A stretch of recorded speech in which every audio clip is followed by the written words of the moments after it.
on Belshire Beach.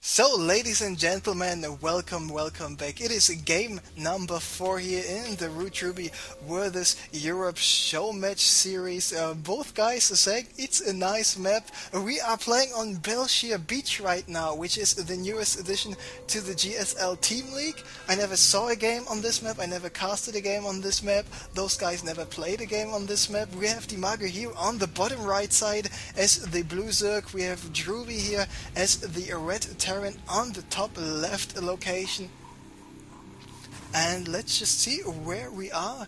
And we have the main base here for Dimaga, then the natural expansion with the 8 mineral patches and the double Vespine guy there just directly next to him. Here in the back we have a small area, a small high ground area here at the front.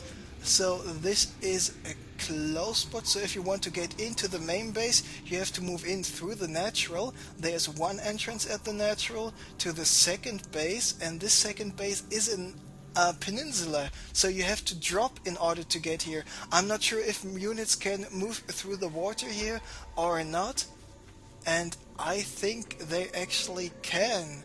I'm not so sure where you can move with your units and where you can't, and looks like this Scantipede is here, so yes, this area is also accessible via water, so this is not a peninsula at all. We see this looks like some sort of half ramp. We see some destructible rocks. Here is a 5 mineral patch, which was being guys there gold, so here must be a gold as well. And then we have another here at the 2 o'clock base with 8 patches and the 2 Vespine geysers. So this is interesting. Okay, so if you go for a wall of here in this location or a wall of here in that location, you are pretty much walled off. So now you have your natural expansion. There's an entrance here on the right side here next to the rocks, and an entrance here behind the bushes down the ramp.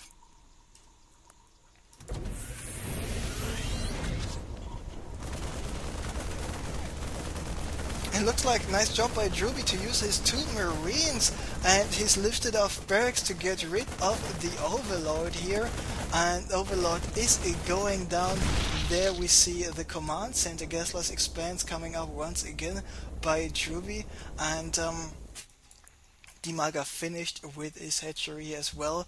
And don't be worried about this this hatchery not being in the right position. It is actually in the right position, even though especially those mineral patches here look like they might be a little bit too far away, but it's actually absolutely the same here for this top location. And by the way, this is a 2-player map. This is not a 4-player map. This is a 2-player map with 1, 2, 3, 4, 5 bases for each player, so 10 base map for 2 players here, so each player can take up to 4 expansions. Of course, can take more expansions if they want to. And now I'm really interested and curious about one thing. How does creep spread in the water look? This is what I'm really curious about, and hopefully we will see soon enough. So looks like Dimaga going for the circling speed, going for some speedlings here right away. What is Drewbie going to do? He's got a bunker up, he's going for a reactor, he's going for a factory. So looks like Drewbie is going for the same build he did go for in the first 2 games in that regard. So he should be in a good enough position to deal some more damage, to deal with this amount of Zerglings Dimaga is currently producing, because I'm not sure if Dimaga will use his Zerglings to go for some sort of attack, or just in case if Drewbie is attacking him.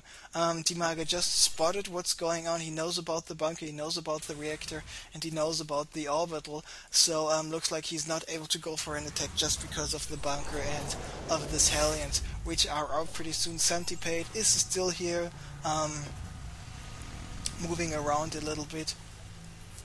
And let's take a look at the harvester count for a short moment here. 29 SCVs, over 23 drones, and looks like Dimaga is going for an attack anyway. We see the bunker is desperately trying to get repaired, but the bunker is going down. The supply depot is getting raised up, and looks like Dimaga was committing to the heavy drone production. After all, we see those two aliens here in the back. Of course, ROOTDrewbie will be able to still stay alive, but he lost quite an important amount of SCVs, but still the SCV drone count, 23 compared to the 21, is not that big of a deal. But now ROOTDrewbie got some sort of variation to his build, because he's not going for super infantry heavy.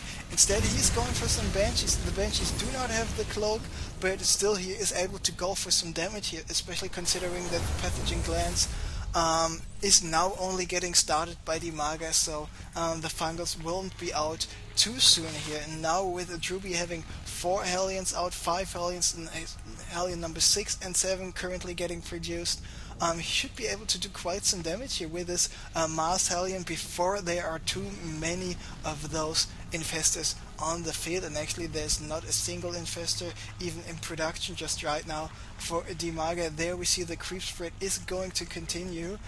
It's not just yet reached the water here, but I'm just waiting to see. And I mean, this looks really interesting, this sort of desert oasis style with the water, with the white sand beaches, and now with the creep spread all over the place.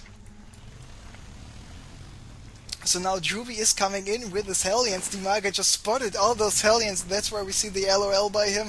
And Dimaga might be realizing, oh, I might not have enough forces here to deal with this. Now he started with 18 more Zerglings in production, and he's not just yet going, now he's moving in, but he knows if he's attacking the Hellions from this angle, he might be in a lot of trouble. Now the first infestor is out, he's got enough energy for a fungal, and there we see the first fungal, and now with the second infestor out, all those Hellions get cleared up. The Queens were able to take out the Banshee as well, so the biggest damage has been averted, denied. And now we see how this is how creep looks underwater, and this is really funny, like how the Overlord is just pooping the creep here into the water. Really reminds me of the oil spill in Texas. Anyway, enough with the spills today. We see that Dimaga is going for a counter-attack, and ROOTDrewbie, because he's very much committed to this attack, is now in a little bit of trouble, now losing all these SCVs, and not only the SCVs but the mules as well as the bunker. Now this Banshee is here, Banshee is still able to do some damage. Sergeant Banshee now with the 10 kills, but in the end it is not enough. We see second Banshee is out for him as well, and apparently the one kill the Queen had was a Hellion, not a Banshee. This is actually the Banshee, which did do some damage here at the natural of Dimaga. So there we see more Zerglings moving in. He even took out the rocks in order to be faster with the streaming in of his units here. Now we see this Banshee spotted the infestor, fungal being casted right away. Banshee get taken out. This tank is not yet finished with the siege mode, and looks like the Zerglings are able to stream in now. Banshee number 2 took out this infestor, and with the Zerglings focusing on the remaining units here at the natural expansion, ROOTDrewbie was able to raise the supply depot, but he needs to desperately, and the tank is blocking! The tank was blocking the SCVs from just from getting through and repairing the SCVs. Anyway, the Banshee did do enough damage. Now Banshee number 2 was at 0 kills, now is at 13 kills. The Sergeant once again, he was able to stabilize, but the question of course is at what cost, because now we see Dimaga at a 48 supply, going for expansion number 2, 25, not supply, income in terms of amount of harvesters, so 48 harvesters here for Dimaga, 27 for ROOTDrewbie, and now there we see the creep spread is going to get continued, and this looks really funny and interesting. Belshia Beach, a very Zerg friendly map. Still, in terms of awesome styleness, of course. We see Dimaga going for the +1 attack, about to finish in the next seconds. Still another 100 seconds will it take for the +1 armor. He's just getting more infested, getting the neural parasite, and this is what I really like. He's getting the neural parasite all the time. He's going for the infestors, but he's not just necessarily using it. He's just having it in order when he needs to go for something like this. So with the second Fungal and the Creens, this Banshee has been taken out. He's even going for some Spore Crawlers, just in case those Banshees continue to deal some damage. And Drewbie looks like he's going for another command center. Maybe he wants to go for the gold. Taking out the rocks, of course, is what he needs to do in order to achieve this. And gold, a planetary, is not a planetary force just in general against the playstyle of Dimaga might not be the smartest choice. Of course, planetaries are a super awesome building to deal with Zerglings and even lots of Zerglings, but as soon as there are infestors in the mix with 2 or 3 just nicely targeted micro fungal growth, all the possible SCVs, repairing a planetary will get taken out.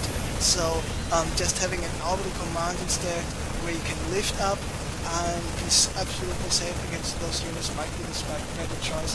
And of course another good addition to this is that you have a great amount of mules, because one more orbital means one more mule every 80 seconds. So now this is what I really like by Drewbie, getting the siege tanks, because with the supermass Zerglings and infested siege tanks are always a good thing to have, because the range of the siege tank is bigger than the fungal range of the infestors. So now the rocks has been taken out, but Dimaga knows about this, going for some fungals, dropping some infested terrain. So Drewbie will be forced to lift up the command center here once again. And I mean, in general, it is not looking too good for Drewbie. 83 over 100, under 135 supply here for Dimaga, but he's not just yet giving up. He is just staying in the game, and of course with some siege tanks you will be able to actually decimate a real good amount of units quite fast. But once again, moving out a little bit too careless here. Neural Parasite on the siege tanks 1 and 2 got taken out. I mean, he still got more siege tanks, and this is really nice. Take a look at this hidden siege tank here. Now there is the siege tank, but it is ninja siege tank, it is guerrilla siege tank, it is you won't be able to spot me siege tanks. So now he's moving out with more of those tanks, and of course sieging up with the tanks here on this area might be a funny and interesting and absolutely good thing to do. But remember, there's another entrance, and here's another entrance for all those units to stream in as well. So really needs to watch out his vector entrances so he will not get flanked by Dimaga right away. By the way, Dimaga is going here for the adrenal glands in the spawning pool, going for the chitinous plating in the Ultraless Cavern. The evolution chamber is currently going for the +2 armor finish and the +3 attack started just now. And the siege tank's actually doing a good job at taking out some of those infestors. The Marines trying to lure those forces in here. Dimaga not just yet getting fooled by that, going for some transfusions on the Queens, and now continuing to deal the damage. And this command center is actually taking quite a beating here by the 3 Queens now. Drewbie is continuing to move forward, but once again a little bit too far forward. Anyway, he still was able to repel the Queens. Now this creep has been taken out, and finally he should be able to go for the gold, but still remember, he's vulnerable in the back command center. Another command center gets being built, and just imagine a planetary here at this location just to block this entrance for a Terran player. Ignore this second expansion, just go directly for the gold is a very interesting thing to do. Meanwhile, Dimaga expanded here to the 9 o'clock location, taking out the rocks at his own gold with the Zerglings, with the Ultras, and with the +2/+2 for him finished. He might not be in too bad of a situation. It is now the typical tank marine style by ROOTDrewbie. Is he going for more siege tank? At the moment he is not, because he is currently supply block.